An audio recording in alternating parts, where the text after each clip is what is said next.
إلا بالله العلي العظيم. أعوذ بالله السميع العليم من الشيطان اللعين الرجيم. بسم الله الرحمن الرحيم. الحمد لله الذي لا يبلغ مدحته القائلون ولا يحصي نعماءه العادون ولا يؤدي حقه المجتهدون، الذي لا يدركه بعد الهمم ولا يناله غوص الفتن، الذي ليس لصفاته أحد محدود ولا نعت موجود ولا وقت معدود ولا أجل ممدود، فطر الخلائق بقدرته ونشر الرياح برحمته وبدد بالصخور ميدان أرضه. الصلاة والسلام على نبيه وصفيه وحبيبه وأمينه وحجته، النبي الأمي المكي المدني القرشي الهاشمي الأبطحي، سيد الثقلين نبي الحرمين إمام القبلتين وسيلتنا في الدارين، جد الحسن والحسين أبي القاسم محمد.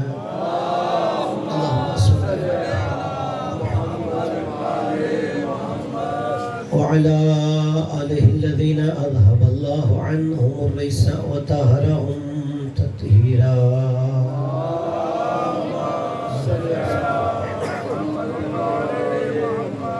صلوات الله على محبيه ولعنة الله على مبغضيهم. أما بعد فقد قال الهدى في كتابه الأعلى. بسم الله الرحمن الرحيم. وما ينطق عن الهوى إن هو إلا وحي يوحى. وقال رسول الله صلى الله عليه وآله وسلم إن الحسين مصباح الهدى وسفينة النجاة. بلکہ بوازی بلند صلوات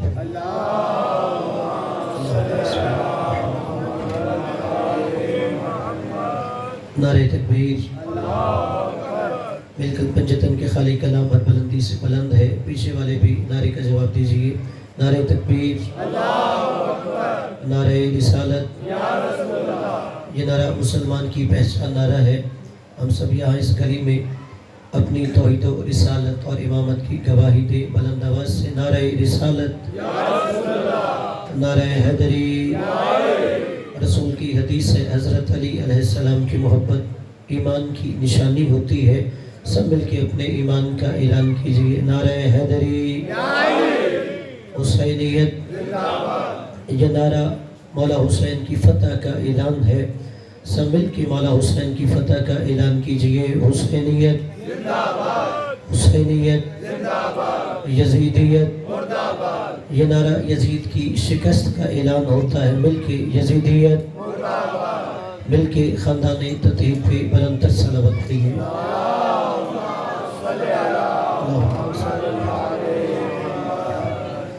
دعا ہے کہ مالک آپ کا تشریف لانا اپنی بارگاہ میں قبول و منظور فرمائے. آپ جو دعائیں حاجات لے کے آئے ہیں مالک کے ذکر کے صدقے میں مستجاب فرمائے. اب تمام حاضرین کے مرحومین بانیان کے خانوادے کے مرحومین کے درجات بلند فرمائے. ہم سب کو دنیا میں سید الشہداء کی زیارت، آخرت میں شفاعت نصیب فرمائے. آئمہ کے چاہنے والے دنیا کے جس کونے میں آباد ہیں مالک ان کے جان مال ناموس کی حفاظت فرمائے. علماء عاملین کا سایہ ہمارے سر پر قائم و دائم فرمائے.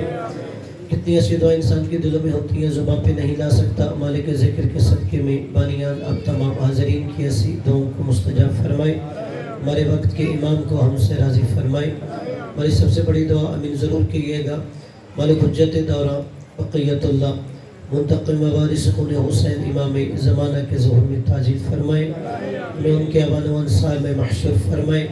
ان کے قدموں میں شہادت نصیب فرمائے. اپنی اپنی دعاؤں کی قبولیت کے لیے بلند تر صلوات پڑھیے.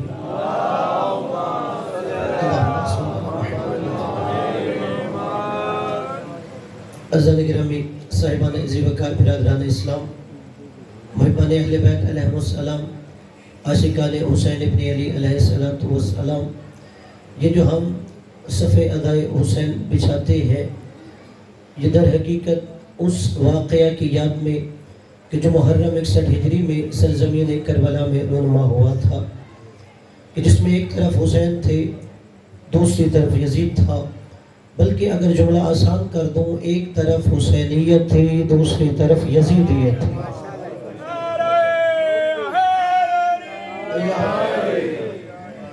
یہ 1444 ہجری ہے آج، واقعہ کربلا کو گزرے ہوئے آج تک 1383 سال ہو چکے ہیں، لیکن ہر شہر میں، ہر قریہ میں، ہر بستی میں، ہر ملک میں اس واقعہ کربلا کی یاد میں صف ادائے حسین بچھائی جاتی ہے۔ آج کا پہلا جملہ ہدیہ کر رہا ہوں، آپ نے انوار قلوب پہ نقش کرنا ہے کہ محرم 61 ہجری میں مارکہ کربلا ہوا، یہ 1444 ہجری آ گیا، واقعہ کربلا کو 1383 سال گزر گئے، مگر عزت حسین کی قسم 1383 سالوں میں یزید بار بار آیا، حسین ایک بار آیا۔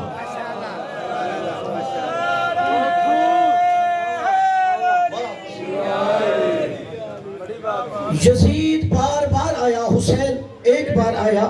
قبلہ آپ کا مذہب، مسلک، فکر، نظریہ کوئی بھی ہو، آپ کو مجھ سے سوال کرنے کا حق ہے، وجہ کیا ہے کہ یزید بار بار آتا رہا، حسین ایک بار کیوں آیا؟ وجہ یہ تھی یزید کی ماں جیسی مائیں بار بار آتی رہی، نہ پھر بطول آئی نہ پھر حسین آیا۔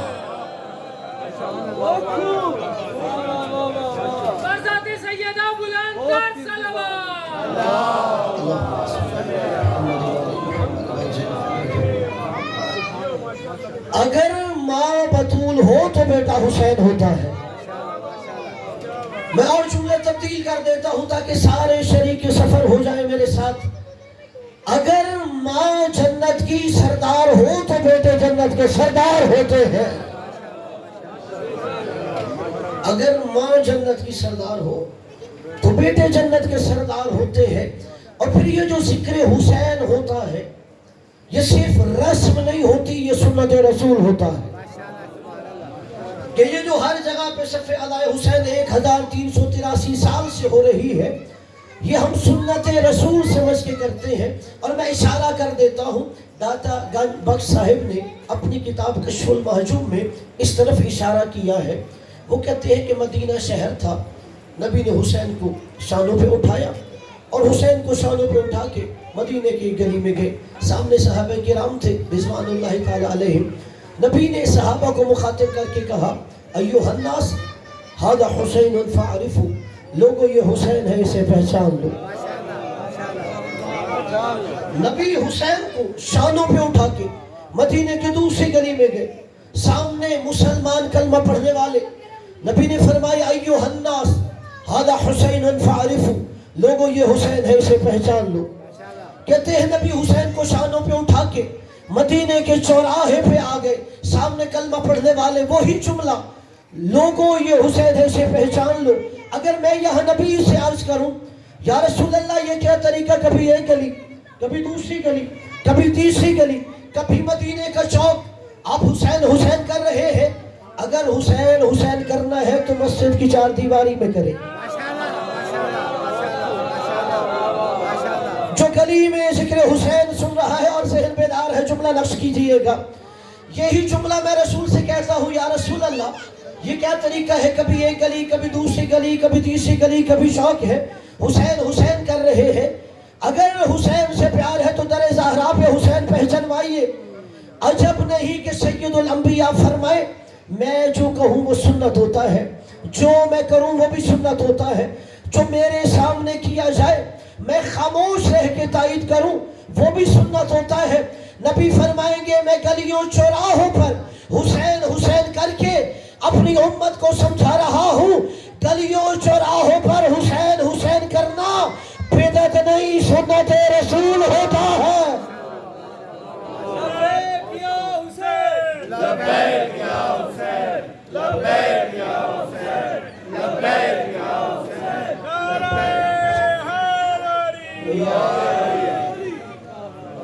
نبی نے کہا میں یہی تو امت کو سمجھانا چاہتا ہوں کہ حسین کا ذکر کرنا سنت رسول ثقلین ہے۔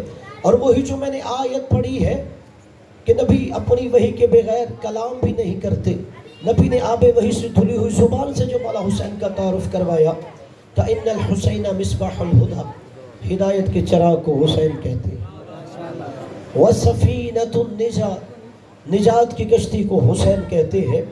آپ نے بارہا دفعہ یہ حدیث سنی ہوگی، آج بصارت نہیں ذرا بصیرت سے یہ پڑھیں گے کہ ہدایت کا چراغ بھی حسین ہے، نجات کی کشتی بھی حسین ہے۔ قبلہ اگر سمجھیے روح حیات کا نام ہدایت ہوتا ہے۔ پھر جملہ کہہ رہا ہوں، یعنی اگر ہدایت ہے تو زندگی ہے، اگر ہدایت نہیں تو وہ چلتی پھرتی قرآن کی زبان میں لاشیں ہوتی ہے۔ کہ اگر ہدایت ہے، اور نبی نے کہا اس ہدایت کے چراغ کو حسین کہتے ہیں۔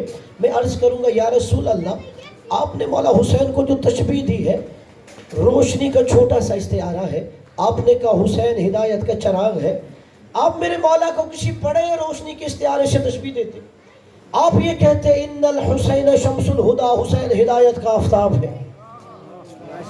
آپ یہ کہتے ان الحسین قمر الہدی، حسین ہدایت کا مہتاب ہے۔ آپ میرے مولا کو سورج سے تشبیہ دیتے، چاند سے تشبیہ دیتے، جو چھوٹا سا چراغ ہے آپ نے کہا حسین ہدایت کا چراغ ہے۔ عجب نہیں کہ نبی فرمائے میں یہی تو سمجھا رہا ہوں، کبھی کبھی بندہ ایسی اندھیری کوٹھری میں بند ہوتا ہے جہاں نہ سورج کی کرنیں پہنچتی ہیں نہ چاند کی روشنی پہنچتی ہے۔ مجھے نہیں پتا کس کو نبی کی یہ حدیث سمجھ آئی ہے کہ کیوں مولا حسین کو سورج سے تشبیہ نہیں دی، کیوں چاند سے تشبیہ نہیں دی۔ نبی فرمائیں گے کبھی کبھی بندہ اندھیری کوٹھری میں بند ہوتا ہے، وہاں نہ سورج کی کرنیں پہنچتی ہیں نہ چاند کی روشنی پہنچتی ہے۔ اگر اس اندھیری کوٹھری میں روشنی کرنی ہے، لوگ کہتے ہیں چراغ جلاؤ۔ اگر اس اندھیری کوٹھری میں روشنی کرنی ہے، لوگ کہتے ہیں چراغ جلاؤ۔ نبی نے فرمایا میں بھی یہی سمجھا رہا ہوں، اگر کبھی انسانیت یزیدیت کی کالی کوٹھری میں بند ہو جائے، وہاں نہ شمس رسالت کی کرنیں پہنچے نہ قمر امامت کی روشنی پہنچے، تو دیکھو حسین کا چراغ ہدایت کہاں ہے۔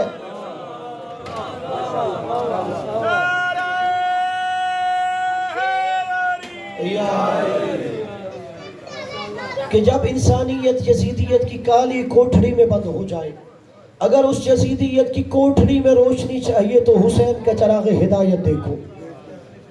اور دوسری وجہ نبی نے کیوں کہا حسین ہدایت کا چراغ ہے، سورج یا چاند سے تشبیہ نہیں دی کہ حسین ہدایت کا آفتاب ہے یا مہتاب ہے۔ سورج جتنا بڑا صحیح، آپ ایک سورج سے دوسرا سورج نہیں جلا سکتے۔ پیچھے والے، سورج جتنا بڑا صحیح، آپ ایک سورج سے دوسرا سورج نہیں جلا سکتے۔ چاند جتنا روشن صحیح، آپ ایک چاند سے دوسرا چاند روشن نہیں کر سکتے۔ چراغ کا کمال یہ ہوتا ہے ایک چراغ ہو ہزار چراغ جلتا ہے۔ آپ کے پاس ایک چراغ ہو، آپ اس ایک چراغ سے ہزار چراغ جلا لیتے ہو۔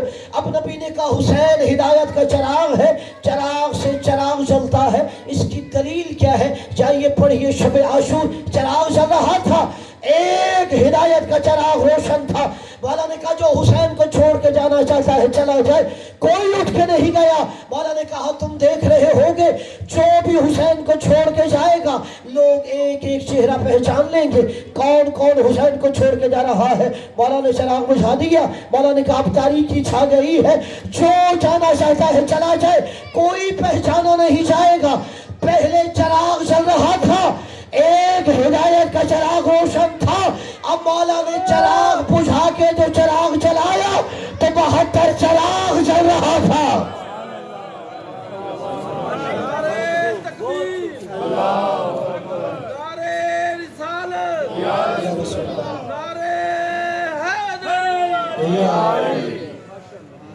پہلے ایک ہدایت کا چراغ حسین تھا، اور مولا حسین نے شب عاشور اس چراغ سے 72 چراغ جلا دیا ہے۔ اور جملہ کہہ دیتا ہوں بطور امانت آپ کو ہدیہ کر رہا ہوں، آپ اکثر علماء خطبہ سے سنتے ہیں کہ شب عاشور مولا حسین نے کہ اس رات جنگ نہ کرنے کی مہلت لی۔ میں کہتا ہوں مہلت لی نہیں، حسین نے مہلت دی تھی۔ اس لیے کہ مانگنے والے کو حسین نہیں کہتے، عطا کرنے والے کو حسین کہتے ہیں۔ اور اس کی دلیل سنیے، صرف ہور نہیں آیا تھا حسین کے پاس، 32 لوگ یزید کے لشکر سے حسین کے لشکر میں آ رہے تھے کہ ہدایت کا چراغ جل رہا تھا۔ 32 لوگ حسین کے لشکر میں آئے، اور پھر نبی نے کہا حسین صرف ہدایت کا چراغ نہیں، وَسَفِینَةُ النجات، نجات کی کشتی کو حسین کہتے ہیں۔ اور کیا دلیل ہے حسین نجات کی کشتی ہے؟ 3 شعبان کو میرے مولا حسین عالم انوار چھوڑ کے عالم دنیا میں آئے۔ 3 شعبان دنیا میں پہلا دن تھا۔ 10 محرم کو مولا یہ عالم فنا چھوڑ کے واپس چلے گئے۔ 10 محرم دنیا میں آخری دن، 3 شعبان دنیا میں پہلا دن، 10 محرم دنیا میں آخری دن۔ اب حسین نجات کی کشتی ہے، کیا دلیل ہے؟ 3 شعبان کو بھی دروازے پہ مجرم تھا، 10 محرم کو بھی دروازے پہ مجرم تھا۔ گناہگار بڑے سے بڑا سر اٹھائے، اگر اسے نجات چاہیے تو آؤ حسین کی کشتی پہ سوار ہو جاؤ۔ 3 شعبان کو بھی دروازے پہ مجرم ہے، 10 محرم کو بھی دروازے پہ مجرم ہے۔ جو 3 شعبان کو آیا وہ عرش کا مجرم، جو 10 محرم کو آیا وہ فرش کا مجرم، جو 3 شعبان کو آیا وہ فطرس تھا، جو 10 محرم کو آیا وہ حر تھا۔ اب حسین نجات کی کشتی تھی، کتنی بڑی نجات کی کشتی! جو 3 شعبان کو آیا اسے بالوں پر عطا کیے، جو 10 محرم کو آیا وہ حر علیہ السلام ہو گیا۔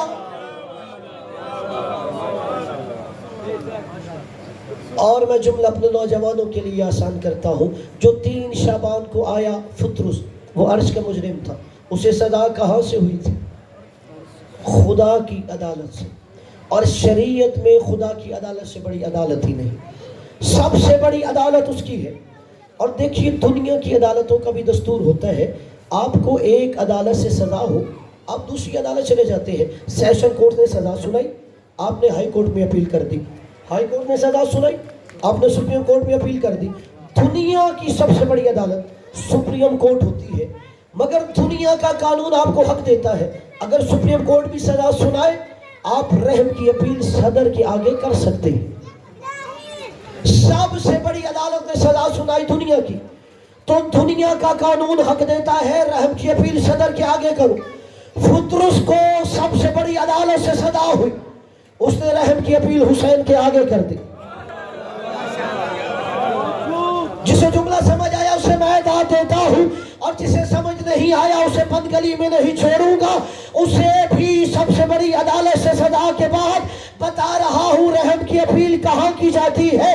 فطرس کو سب سے بڑی عدالت سے سزا ہوئی، اس نے حسین کے آگے اپیل کر کے ہم جیسے گناہگاروں کو بتایا اگر وہاں سے بھی سزا ہو تو رحم کی اپیل حسین کے آگے کر سکتے ہو۔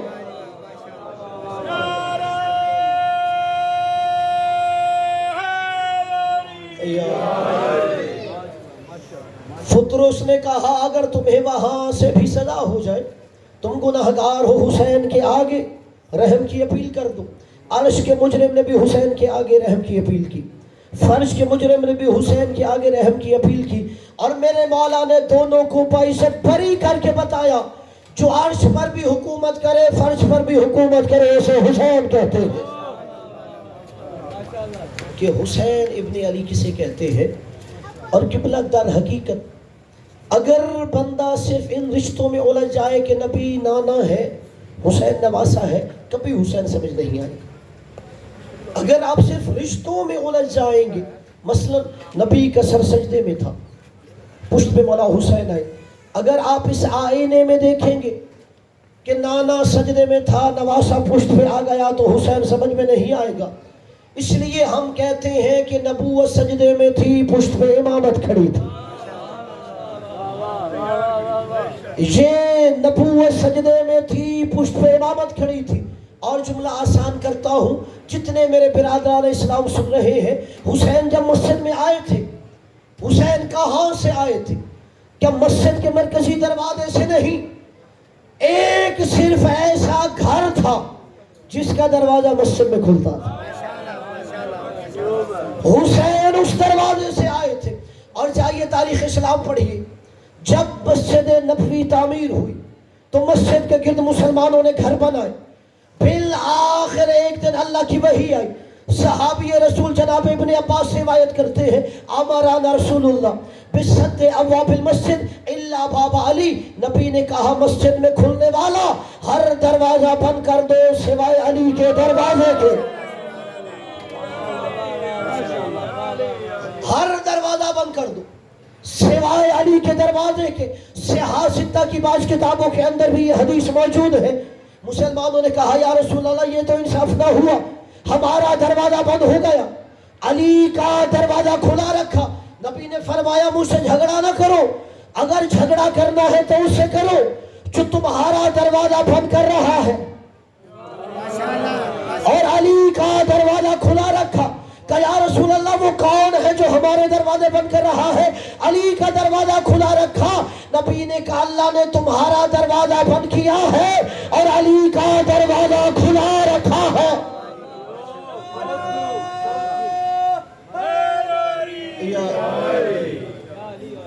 اس دروازے سے حسین آ رہے تھے اور بہت خوبصورت شاعر نے اسے چند مصروں میں قلم بند کر دیا کہ سر مبارک جھکا ہوا تھا, نماز سرور پڑھا رہے تھے, حضور آگے صحابہ پیچھے, وہ فرض اپنا نبھا رہے تھے. ماحول ایسے میں مسکراتے.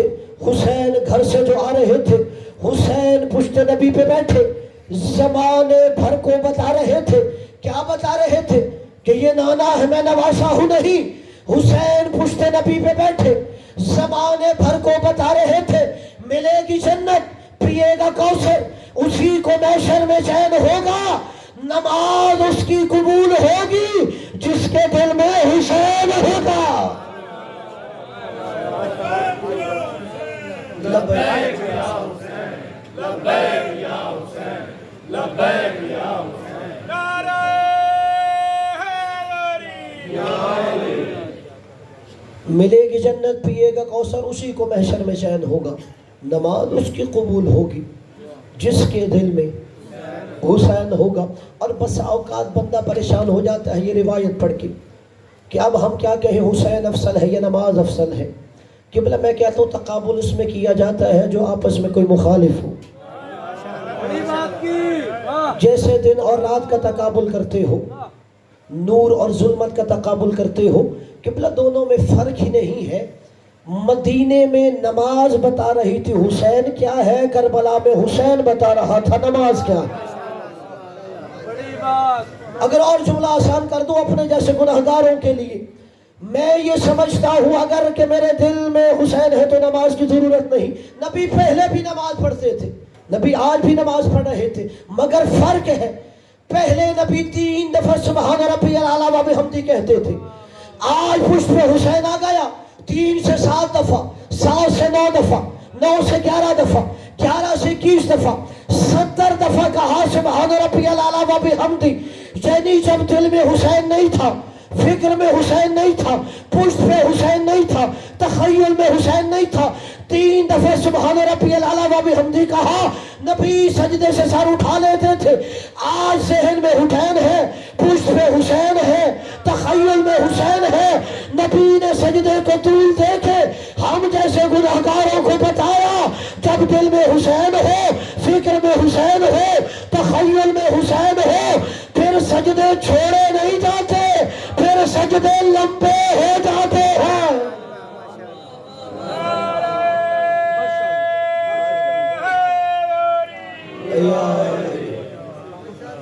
کہ نبی نے کہا جب حسین آ جائے دل میں پھر سجدے چھوٹتے نہیں ہیں, سجدے لمبے ہو جاتے ہیں. کہ آج میں نے جب دیکھا حسین پشت پہ ہے اور میں نے سجدے کو طول دے کے بتایا کہ جب حسین آ جائے ذہن میں تو پھر سجدوں کو طول دے دیا جاتا ہے. اور پھر مولا حسین کی شہادت کے عوض, جملہ میرا نہیں میرے چھٹے امام کا ہے, خاص 3 فضیلتیں اللہ نے مولا حسین کو دی شہادت حسین کی عوض کا. پہلی فضیلت جعل الامامت فی ذریۃ الحسین, کہا شہادت حسین کی وجہ سے قیامت تک ہر امام نسل حسین سے آئے گا. اکثر نوجوان کہتے ہیں کہ 4 سے 12ویں امام تک کیا وجہ ہے کہ وہ نسل حسین سے کیوں ہے، نسل حسن سے کیوں نہیں؟ مولا حسن کا بھی مقام بلند ہے، وہ بھی جنت کے سردار ہے۔ کہا شہادت حسین کی وجہ سے ہر امام نسل حسین سے آ رہا تھا۔ کہا دوسری فضیلت جعل الاجابت تحت قبۃ الحسین، شہادت حسین کی وجہ سے مولا حسین کو یہ فضیلت ملی، گنبد حسین کے نیچے جو دعا مانگو قبول ہوتی ہے۔ مجھے بیت اللہ کی حج کی بھی سعادت ہے، کربلا مولا حسین کی زری کی زیارت کی بھی سعادت ہے۔ بیت اللہ کے بارے میں حدیث یہ ہے، جب انسان جاتا ہے نا حج عمرے کے لیے، جب پہلی نگاہ پڑتی ہے بیت اللہ پر، نبی نے فرمایا جو دعا مانگو قبول ہوتی ہے۔ یعنی اگر مکہ معظمہ میں جائیے، جیسے ہی پہلی نظر بیت اللہ پہ پڑی، جو دعا مانگی قبول ہوئی، لیکن امام نے فرمایا گنبد حسین کے نیچے جب جو دعا مانگو، یہ گنبد حسین کی فضیلت۔ اور کہا تیسری فضیلت جعل الشفا فی تربت الحسین، جو خاک حسین سے منسوب ہو گئی خاک ایک شفا ہو گئی۔ اور پھر امام نے فرمایا جب ہمارے کسی مومن کے گھر بچہ پیدا ہوتا ہے، وہ جو اسے پہلی غذا دیتا ہے وہ خاک کربلا آب فرات میں گھول کر یا آب زمزم میں گھول کر اپنے بچے کو پہلی غذا دیتا ہے، جسے ہم اپنی زبان میں گھٹی کہتے ہیں۔ وہ جو پہلی غذا بچے کو دیتا ہے، چھٹے امام نے فرمایا وہ خاک کربلا آب فرات میں گھول کے یا آب زمزم میں کھول کے پہلی غذا خاک کربلا دیتا ہے۔ یعنی مولا حسین کے بارے میں چھٹے امام فرما رہے تھے جب ہمارا چاہنے والا اپنے بچے کو پہلی غذا خاک کربلا دے گا تو پہلے دن خاک کربلا بن کے خون کی صورت میں رگوں میں دوڑنے لگے گی۔ کربلا خون بن کے اس کے رگوں میں دوڑنے لگے گی، اس لیے کہ خاک کربلا کی یہ فضیلت ہے۔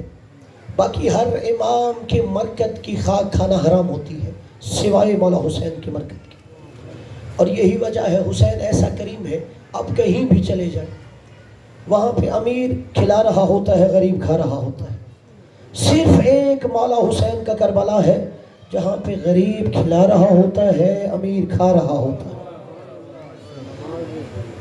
مولا آپ کو سلامتیاں دیں۔ چلیں جواد کاظمی صاحب کے حوالے سے جملہ کہہ دیتا ہوں۔ اگر انسان حالت سفر میں ہو، نماز قصر ہو جاتی ہے۔ مسافر کی نماز قصر ہے، کیسے پتہ چلے گا کہاں مسافر ہو کہاں نہیں؟ جہاں 4 رکعتی نماز 2 رکعتی ہو جائے وہاں آپ مسافر ہوتے ہیں۔ ظہر کی 2 ہو جائے، عصر کی 2 ہو جائے، عشاء کی 2 ہو جائے۔ اور عربی میں مسافر کو غریب کہتے ہیں۔ آپ اکثر سنتے ہیں نا غریب کربلا، یہاں پہ غریب اس معنی میں نہیں ہے جس کے پاس پیسہ نہ ہو، یہاں غریب مسافر کے معنی میں ہے، کربلا کا مسافر۔ میں اور جملہ کہہ دیتا ہوں، جیسے آپ 8ویں امام کی زیارت پڑھتے ہیں، السلام علیکہ یا غریب الغربا۔ غریب الغربا اسے نہیں کہتے جس کے پاس مال نہ ہو، میرا 8واں امام سارے ایران کو کھلا رہا ہے۔ غریب الغربا اس مسافر پردیسی امام کو کہتے ہیں جس کے پاس کسی بھائی، کسی بہن، کسی بیٹے کی قبر نہ ہو، ایسا پردیسی۔ تو اب عربی میں مسافر کو غریب کہتے ہیں۔ اچھا غریب کی نشانی کیا ہے فقہ میں؟ جہاں آپ کی نماز قصر ہو جائے وہاں آپ غریب ہوتے ہیں۔ اب اپنے مرضی کے عالم فقیہ کے سر پہ قرآن رکھ کے پوچھئے، اگر میں کربلا چلا جاؤں، گنبد حسین کے نیچے نماز پڑھوں، وہاں نماز پوری پڑھوں یا قصر پڑھوں، وہ کہے گا نماز پوری پڑھ، اس لیے حسین ایسا کریم ہے جو اپنے پاس آنے والے کو غریب نہیں ہونے دیتا۔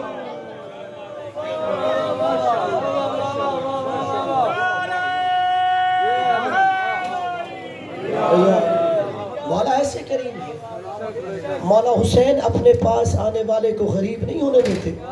مولا نے کہا یہاں تو نماز پوری پڑھے گا، اس لیے تو حسین کی نگری میں آیا ہوا ہے۔ اور پھر یہ میرا جملہ نہیں، چھٹے امام کا ہی ہے کامل الزیارات میں، کہ کچھ ایسے زمین کے ٹکڑے ہیں جو اصل میں جنت کا حصہ ہے، اور قیامت کے دن انہیں زمین سے اٹھا کر جنت کا حصہ بنا دیا جائے گا۔ اس میں سے ایک ٹکڑا کربلا ہے۔ کہ اگر زمین پر جنت دیکھنی ہو، امام نے فرمایا کربلا جنت کا ٹکڑا ہے، قیامت کے دن اسے اٹھا کے جنت کا حصہ بنایا جائے گا۔ اور جو کربلا کا یہاں ظاہر ہے وہ جانتا ہوگا، جو روحانیت وہاں کی فضاؤں میں ہوتی ہے وہ آپ کو کہیں میسر نہیں ہو سکتی، اس لیے وہاں تو ملائکہ طواف کر رہی ہوتی ہے، وہاں قدم قدم پر حسین تمہاری میزبانی کر رہی ہوتی ہے۔ اور عزیز و دوست و بزرگوں، حسین کو بھی جس پہ ناز تھا وہ اس کا عباس تھا۔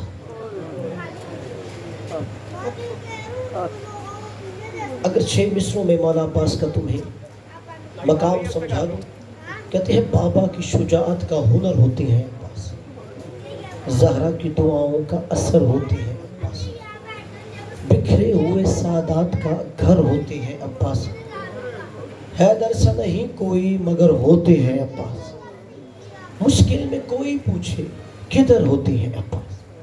یہ باب الحوائج ہے نا، مشکل میں کوئی پوچھے کدھر ہوتے ہیں عباس، لہرا کے علم بولے ادھر ہوتے ہیں عباس۔ ابھی آپ علم کی زیارت کریں گے، عزادارو بڑا ناز تھا سادات کو مولا عباس پہ۔ جب تک مولا عباس زندہ تھے خیموں سے اللہ تش کی آوازیں آ رہی تھی، جیسے ہی مولا عباس زین سے زمین پہ آئے اب بچوں نے پانی کے سوال نہیں کیا۔ اور حسین کو کتنا ناز تھا اپنے عباس پہ۔ جب مولا عباس زین پہ ہے، مولا کی کمر سیدھی تھی، جب عباس زین سے زمین پہ آئے کا اعلان ان کا سرزاری، عباس میری کمر ٹوٹ کے۔ اور زہرا کی بیٹیوں کو کتنا ناز تھا۔ شب عاشور کی روایت ہے کہ مولا عباس اپنے خیمے میں بیٹھے اپنی تلوار کو سیقل کر رہے تھے، تیز کر رہے تھے، صبح عباس جنگ کرے گا کہ اچانک زینب سلام اللہ علیہ آ گئی۔ مولا عباس احترام میں کھڑے ہو گئے۔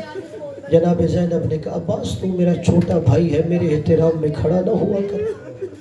مولا عباس کہتے نہیں، ماں کہتی ہے آپ آقا کی بیٹی ہو، میں کنیز کا بیٹا ہوں۔ کہا آقا زادی آپ مجھے حکم کرتے، کنیز کا بیٹا آپ کے خیمے میں آ جاتا۔ کہ نہیں عباس میں آج کچھ مانگنے آئی ہوں۔ عزادارو جملہ سنو گے، مولا عباس کہتے ہیں آقا زادی سوچ کے مانگیے، میں کربلا میں کھڑا ہوں۔ کہ عباس اور کچھ نہیں مانگنے آئی، بس ایک سوال ہے، ساری بیبیاں جمع ہو کے میرے خیمے میں آئی ہیں اور مجھے کہہ رہی تھی آقا زادی اور تو کوئی ڈر نہیں، اپنے پردوں کا خیال آتا، ہمارے پردے سلامت رہیں گے۔ کہا میں نے انہیں کوئی جواب نہیں دیا، زینب وہی جواب دے گی جو میرا عباس کہے گا۔ جناب عباس علیہ السلام فرماتے ہیں آقا زادی جا کے کہہ دیجئے جب تک عباس زندہ ہے ہر بیوی کا پردہ سلامت ہے، جب تک عباس زندہ ہے۔ عزادارو شب عاشور وعدہ کیا، عصر عاشور وعدہ واپس لے لیا کہ جب لاشیں پہ لاشیں آ رہے تھے، ہر شہید سے پہلے مولا عباس چاہتے آقا مجھے مرنے کی اجازت دیجیے۔ مولا حسین فرماتے عباس تو لشکر کا علمدار ہے۔ مولا عباس خاموش ہو جاتے۔ عزادارو جب عون و محمد کے لاشیں آ گئے، جناب عباس نے کہا مولا میرے ہاتھوں کے پالے ہوئے بچے میں خود ان کے لاشوں اٹھا کے لا رہا ہوں، مولا مجھے مرنے کی اجازت دیجیے۔ مولا حسین نے کہا نہ تو میرے لشکر کا علمدار ہے، کہ مولا کہاں ہے وہ لشکر جس کا عباس علمدار ہے۔ اجرکم علی الزہرا، جس کی ہائے نکلی ہے مولا کسی غم میں نہ رلائے۔ باب الحوائج کے صدقے میں آپ کی دعائیں مستجاب ہو۔ عزادارو یہی سوچ کے مولا عباس اپنے خیمے میں گئے۔ زوجہ جناب لبابہ سلام اللہ علیہ کہتی ہے میرے سرتاج مجھے نجف کا راستہ تو بتاؤ۔ کہا کیا تو علی کی بیٹیوں کے ساتھ اسیر ہو کے کوفہ و شام نہیں جا سکتی؟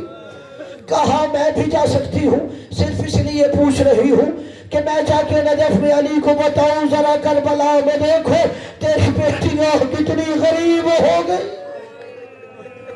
کہا لبابہ کیا ہوا ہے؟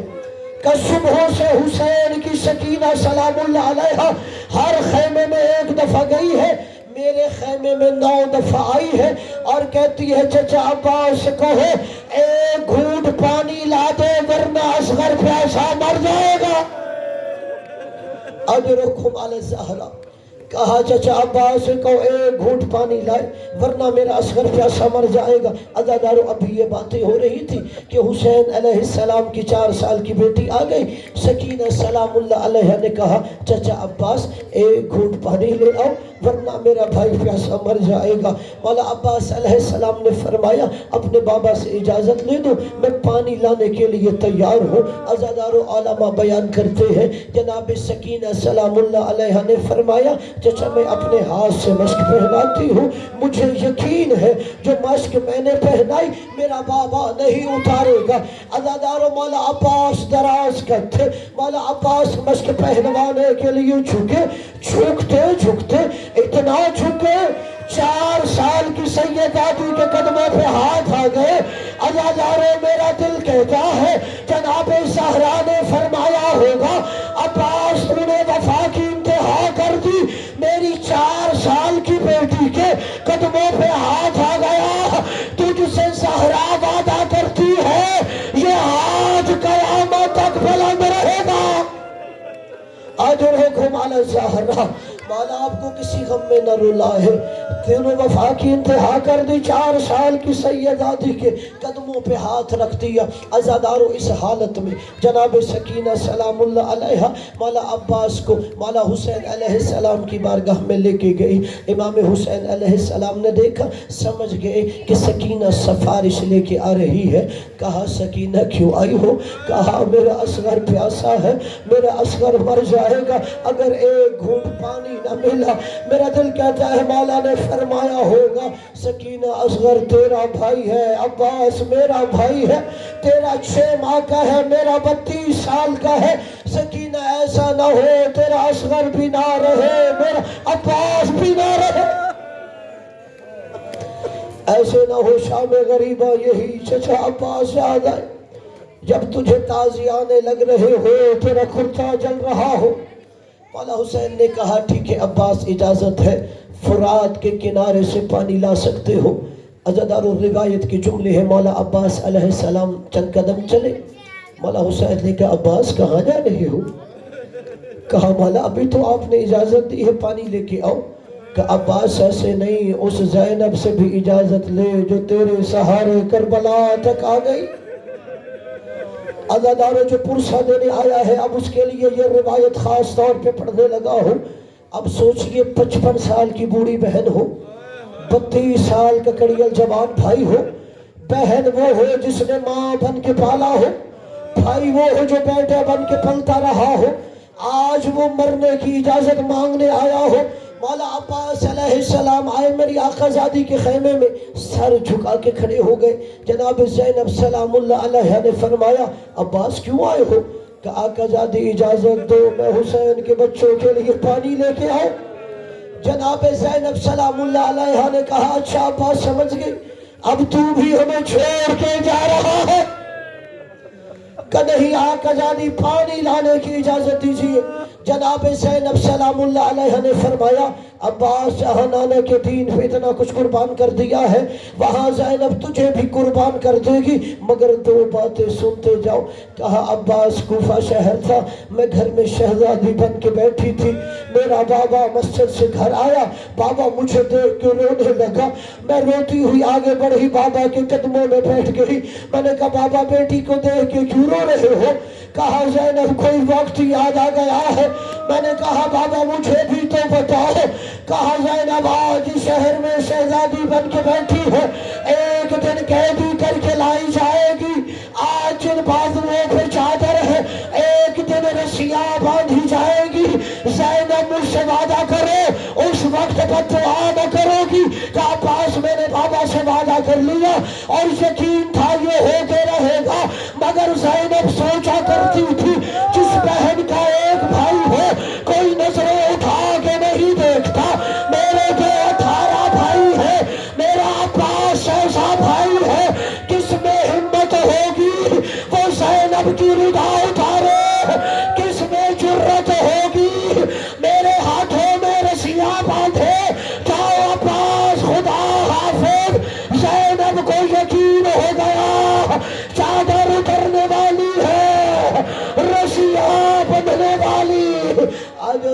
علی الزہرا۔ جاؤ عباس، خدا حافظ، مجھے یقین ہو گیا ہے میری چادر اترنے والی ہے، میرے ہاتھوں میں رسیاں بندھنے والی ہے۔ عزادار مولا عباس علیہ السلام چلے۔ جناب سکینہ سلام اللہ علیہا کو مولا حسین نے اٹھایا، در خیمہ پہ آ گئے۔ کہا سکینہ دیکھ، تیرے اس کہنے پہ تیرا چچا پانی لینے چلا گیا ہے۔ عزاداروں کہا جناب سکینہ سے تو نے چچا عباس کے علم پہ نظر رکھنی ہے۔ عزاداروں مولا عباس کا علم فرات کے کنارے پہنچا۔ جناب سکینہ نے کہا بابا چچا عباس فرات کے کنارے پہنچ گیا ہے، میری مشک بھر رہا ہے۔ عزاداروں کہا اب بابا میرا چچا واپس آ رہا ہے۔ عزاداروں ابھی تھوڑا آگے علم آیا کہ جناب سکینہ نے کہا بابا علم دائیں جانب جھک رہا ہے، جو پرسہ دینے آیا ہے رونا نہ آئے، سرے کو جھکا کے اب گناہوں کی معافی مانگیے۔ کہ بابا علم دائیں جانب جھک رہا ہے۔ مولا نے ہاتھ بلند کیے، اے بار الہ عباس کے دائیں بازو کی خیر ہو۔ جناب سکینہ نے کہا بابا علم سیدھا ہو گیا ہے۔ عزاداروں تھوڑا علم آگے آیا۔ جناب سکینہ نے کہا بابا علم بائیں جانب جھک رہا ہے۔ مولا حسین نے پھر ہاتھ بلند کیے، بار الہ عباس کے بائیں بازو کی خیر ہو۔ جناب سکینہ نے کہا بابا علم سیدھا ہو گیا ہے، اور کہا بابا علم قریب آ رہا ہے۔ جناب سکینہ نے آواز دی بچوں آؤ، چچا پانی لے کے آ رہا ہے، خالی ہاتھ نہ آنا، پانی کے کوزے لے کے آنا۔ عزاداروں اتنے میں ہرملہ کو آواز دی۔ عمر ابن سعد کہتا ہے این ہرملہ، ہرملہ کہا ہے۔ ہرملہ ملعون آگے بڑھا، کہا ہرملہ تو نے عباس کا نشانہ نہیں لینا، اب تو نے مشق عباس کا نشانہ لینا ہے۔ عزاداروں اس ملعون نے اپنا دوسرا تیر اٹھایا اور مشق عباس کا نشانہ لیا۔ عزاداروں جیسے ہی اس نے تیر مشق عباس میں لیا، عزاداروں پانی مشق سے نہیں بہا، عباس کے ارماں بہ گئے۔ مولا عباس نے اپنا گھوڑا واپس موڑا، کہا اب میں خیموں میں نہیں جانا چاہتا۔ عزاداروں اتنے میں ایک ملعون نے مولا عباس کے سر میں گرز مارا۔ مولا نے آواز دی علیک السلام یا ابا عبداللہ۔ حسین نے ہاتھ کمر پہ رکھے، اعلان ان کا سرا ظہری، عباس میری کمر ٹوٹ گئی۔ اجرکم علی الزہرا۔ آخری روایت سنیے، تھوڑا سا علم قریب لائیے۔ عزاداروں عراق کے ایک عالم کے خواب میں مولا عباس علیہ السلام آئے۔ سید عبدالرزاق مکرم اپنی کتاب میں لکھتے ہیں مولا عباس نے اس عالم سے آ کے کہا تو میری مجلس میں میری سب سے بڑی مصیبت میرے عزاداروں کو نہیں سناتا۔ اس نے مولا عباس کو کہا مولا میں آپ کی مصیبتیں پڑھتا ہوں، میں بتاتا ہوں۔ میرے مولا کے دونوں بازو قلم ہو گئے۔ مولا نے کہا اس سے بڑی بھی میری کوئی مصیبت ہے۔ مولا نے کہا کہ بتا۔ مولا سے کہتا ہے مولا میں یہ بھی پڑھتا ہوں، آپ کی ایک آنکھ میں تیر لگا تھا۔ مولا نے کہا اس سے بڑی بھی مصیبت ہے۔ کہ مولا میں یہ بھی پڑھتا ہوں، آپ کے دوسری آنکھ میں خون جمع تھا۔ کہ مولا نے اس سے بڑی بھی مصیبت ہے کہ میں یہ بھی پڑھتا ہوں ام البنین کے چاند کی حسرت تھی کہ پانی حسین کے بچوں کے پاس پہنچا ہے مگر پانی نہ پہنچ پایا۔ مولا نے کہا اس سے بڑی بھی مصیبت ہے۔